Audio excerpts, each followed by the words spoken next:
Friends, आज हम इस वीडियो में बात करने वाले हैं 12वीं क्लास के पॉलिटिकल साइंस चैप्टर नंबर 1 जिसका नाम है राष्ट्र निर्माण की चुनौतियां और उसके अंदर जो दूसरा टॉपिक है जिसका नाम है रजवाड़ों का विलय।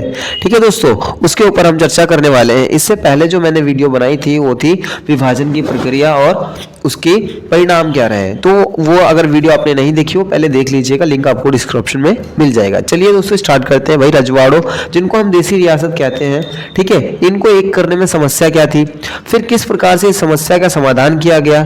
ठीक है दोस्तों, और जो देश की 565 देसी रजवाड़े थे उनको कैसे भारतीय संघ में शामिल किया गया। ठीक है दोस्तों, ये सब हम इस वीडियो में पढ़ेंगे। तो चलिए स्टार्ट करते हैं। देखिए, स्वतंत्रता प्राप्ति के समय लगभग भारत में कितनी 565 देसी रजवाड़े थे या देसी रियासतें भी बोल सकते हो आप लोग।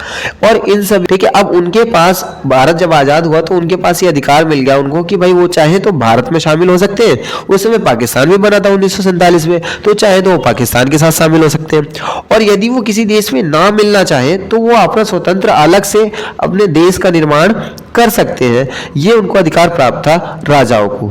ठीक है, तो जब उनको ये लगा कि भाई हम अपना अलग देश भी बना सकते हैं, तो सबसे पहले जो त्रावणकोर के राजा थे उन्होंने क्या किया, अपने राज्य को आजाद करने के लिए घोषणा कर दी कि भाई हम क्या करेंगे, अपना अलग देश बनाएंगे।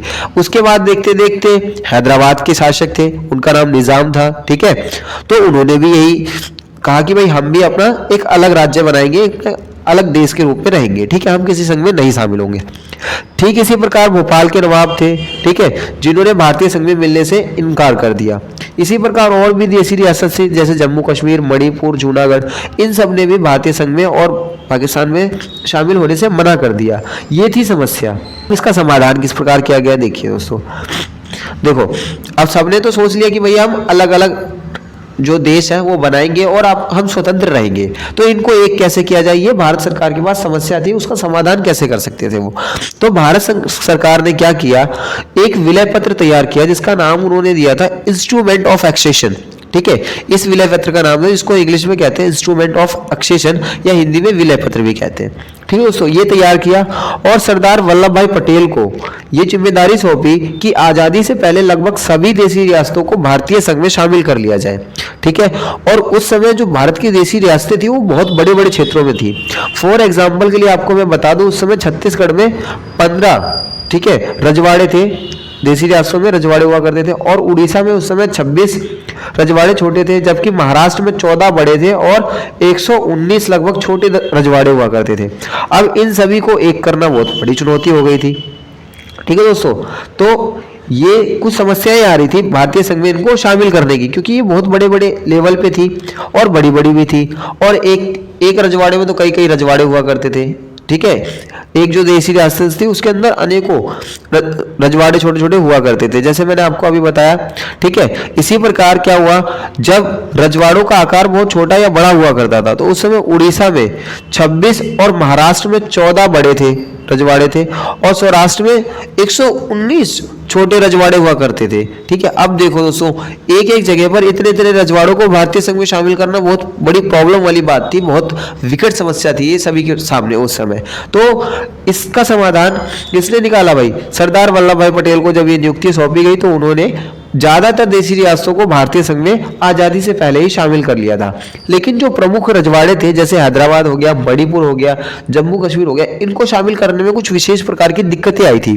सबसे पहले हम ये पढ़ते भाई हैदराबाद को भारतीय संघ का हिस्सा कैसे बनाया गया। ठीक है दोस्तों, देखिए, जो हैदराबाद था वो भारत का सबसे बड़ा देसी रियासत था और उस समय हैदराबाद की जो सीमाएं थी, आज का वर्तमान का जो महाराष्ट्र है, कर्नाटक है, आंध्र प्रदेश है, इनसे जुड़ी हुई थी उस समय। ठीक है, और हैदराबाद जो है चारों तरफ से हिंदुस्तानी एरिया से घिरा हुआ था और वहां का शासक एक मुसलमान था जिसका नाम निजाम था।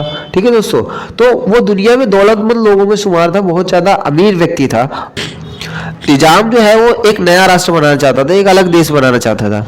ठीक है, लेकिन जब भारतीय सरकार उसके पास पहुंची कि भाई आप भारतीय संघ में शामिल हो जाओ, तो उसने भारत से 1 वर्ष का समय मांगा था कि हमें सोच विचार का वक्त दीजिए, उसके बाद हम आपको बताएंगे।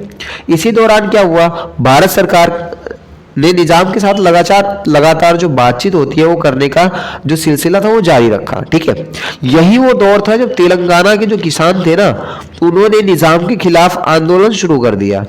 ठीक है, वहां के किसानों ने क्या किया, निजाम के खिलाफ आंदोलन शुरू कर दिया और वहां की जो महिलाएं थी उन्होंने इस आंदोलन में बढ़ चढ़ के हिस्सा भी लिया। ठीक है, इससे जो वहां पर कम्युनिस्ट लोग थे और हैदराबाद की जो कांग्रेस थी, ठीक है, वो भी इसी आंदोलन में शामिल हो गई थी। किसके? निजाम के खिलाफ। अब देखिए, निजाम ने इस आंदोलन को रोकने के लिए ना अर्धसैनिक बलों का प्रयोग किया। अर्धसैनिक बल एक सेना थी, उनको इस आंदोलन को रोकने में लगा दिया। ठीक है, जिसको उस समय रजाकार कहा जाता था। ठीक है, तो इन्होंने गैर मुस्लिम लोगों को क्या किया, बहुत मारा पीटा। ठीक है, और उसके बाद जो औरतें थी उनके साथ गलत काम किए, उनकी आबरू तक बात आ गई थी।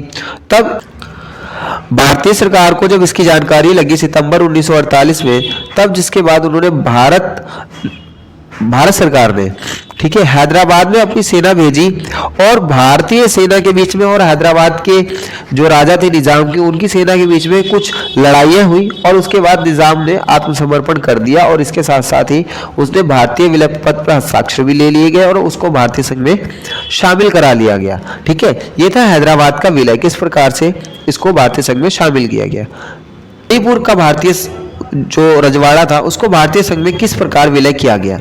ठीक है, जैसे हैदराबाद में निजाम का शासक था, ठीक उसी प्रकार से जो मणिपुर देशी रियासत थी वहां पर राजा बोधचंद सिंह का शासन था और आजादी के चंद दिनों पहले ही उन्होंने विलय पत्र पर हस्ताक्षर कर दिए थे, क्योंकि ये अधिकार किसको प्राप्त था, सिर्फ राजाओं को, कि वो किसी में भी रह सकते थे।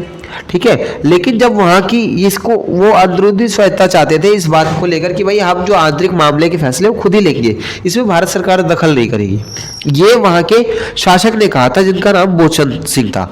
लेकिन जैसे ही वहां की आम लोगों को, ठीक है, आम लोग मतलब वहां की जनता को पता लगा कि हमारे राजा ने ऐसा कोई निर्णय लिया है, ठीक है, तो उन्होंने इस चीज का विरोध किया। ठीक है, और भारतीय संघ में शामिल होने के लिए वहां पर फिर राजा ने क्या कराया, जनमत कराया। जनमत का मतलब सबसे पहले वोटिंग कराई वहां पर, कहां पर, मणिपुर में, वहां के राजा ने कि भाई भारतीय संघ में आप लोग शामिल होना चाहते हो या नहीं।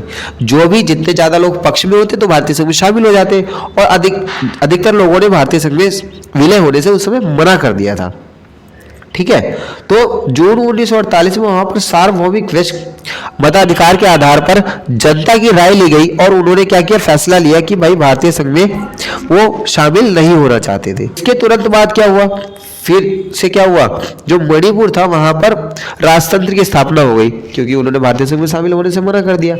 लेकिन वहां पर जो मणिपुर विधानसभा थी, ठीक है, उसमें 11 मतभेद था और वहां की कांग्रेस जो थी, ठीक है, वो भारतीय संघ में शामिल होना चाहती थी।